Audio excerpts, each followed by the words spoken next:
I'm Vic with Morgan Distributing. Today we're going to do an IC-2 service, which is a fuel service on this Nissan. It's to get rid of carbon buildup on your intake valves, as GDI vehicles do not have a wash over the valves. Since it doesn't have the wash over the valves, they tend to carbon up. You get drivability problems such as hard starts, rough idles, etc. So let's get started. It's a three-part service. You have the cleaner and the wash. Also, you have a pop and pour which goes into the tank. It contains polyetheramine, which lubricates your fuel system and helps carbon deposits from forming after the service is done. The cans get screwed onto these reservoirs, and we'll go over the machine in a minute. Okay, so what we're going to do is we're going to hook into a central vacuum source. This is where I found my central vacuum source, so that's where I'm going to hook into initially. If all else fails, you can go through the throttle body, but any vacuum source that you're going to hook up to has to be after the throttle body, not before, to stop puddling, the possibility of hydrolock, etc. Your two cans will go on the machine.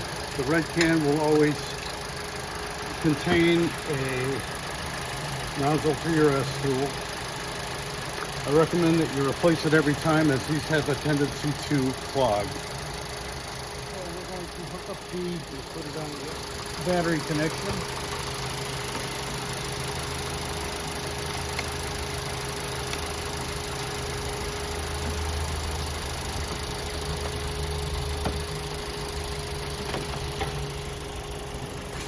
And we're going to look at the front of the machine. We'll play a fight song because it is Liberty, of course. What we're going to do is we're going to look at the panel. We're going to see if the clean light, the purge light, or the wash light is illuminated. If they are illuminated, that means there's still product in the machine. There is also separate instructions on how to purge the machine. The machine will always default to 2010, which means basically 2 to 1, because the cans are 2 to 1. Okay? When you start the service, we're going to be at 60 psi. Once we have it hooked up, RPMs will be at 2,500 to 3,000, and then we'll start the service. You'll notice this light is flashing. Once we download the product into the machine, this will come on solid, and then we'll start the process. This extra hose here is for HydroSafe. Basically what that means is that you can hook up to a separate vacuum source. If the machine or the vehicle should die, the separate vacuum source will stop the machine. Okay? Let's say you've got to go to another bay, or you're the only tech there and you need to walk away from it, you can activate the HydroSafe by pressing that button. It's important that way you don't hydrolock the vehicle. Alright, so to download your cans, your black will always go on the left side, red will go on the right side, red will go on the left side, and the way you know that is it says put on the left side. So we're going to screw the can down, and you'll hear it download into the machine.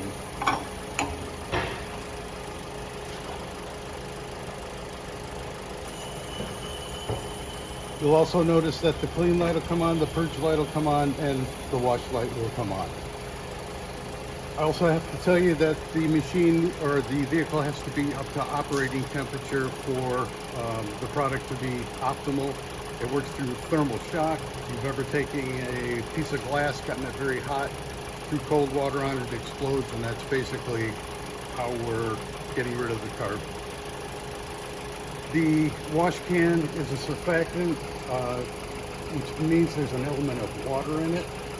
Water plus heat equals steam, which means as the carbon's being dislodged from the valves and so forth, As it heads downstream, it will keep your O2 sensor and your catalytic converter clean. Okay, so now that we have the cans in the machine, we need to download them. And what we're going to do is we're going to press the service button.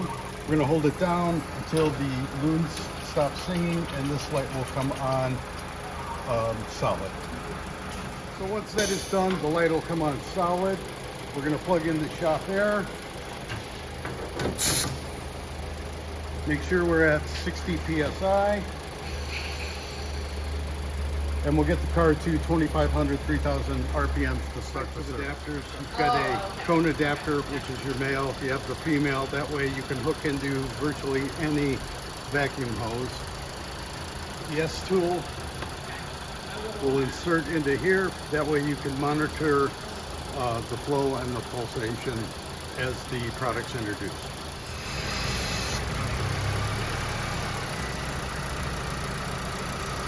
Now we can get it up to 25, 3,000. So now that we have it hooked up, what we're going to do is we're going to hold down the start button, and then it's going to introduce product. I open the gate, and you'll see the product.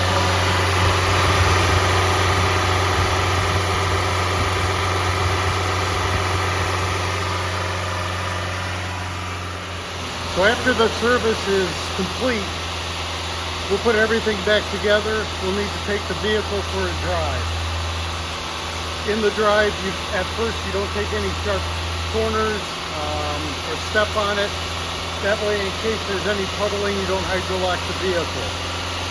Once the engine is straightened out and you've driven it for maybe a mile, mile and a half, then drive it like you stole it. Get all the carbon out, get everything out of the tailpipe. Also, there are things you need to do to the machine once the service is done, and that's purge the machine of any air that may be in here. And the way you would do that is when the service is done, you take the shop air off, you hold the purge button down until the light comes on, and then you'll hear it expel air from inside, so you're ready for the next service.